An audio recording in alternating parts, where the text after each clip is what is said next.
তো বন্ধুরা আজকে হলো রাস পূর্ণিমা না সুবর্ণা, আজকে হলো রাস পূর্ণিমা। তো রাস পূর্ণিমার জন্য আমাদের গৌরী বৌদির ঘরে একটু আয়োজন করেছে, রাধা মাধবের সামনে একটু ভোগ দিবে। তো আপনারা দেখুন, আমাদের বৌদি আরতি করবে এখন।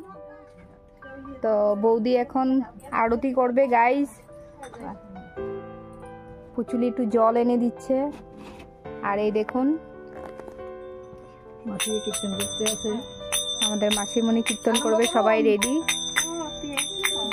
আর আমার এই যে বৌদির সকল বান্ধবীরা এসছে, বান্ধবী বলতে পুচুলির সাথে পড়ে ওদের আর ছেলে মেয়েরা, আমাদের রাজস্বীর সাথে পড়ে ওরা। তো গৌরী বৌদিরও বান্ধবী হয়। তো সকলে এসছে, আমরা সকলে মিলে বৌদি আরতি করবে, তারপরে কীর্তন হবে। আমাদের মাসি কিছু একটা বলছে, কি বলছো মাসি?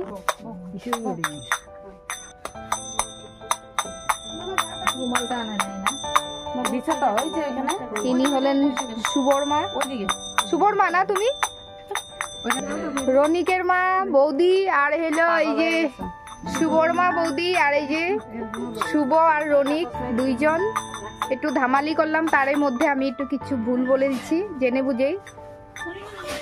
দেখতে চাইছি ওদের রিয়াকশনটা কি হবে। এদিকে গৌরী বৌদিও রেডি।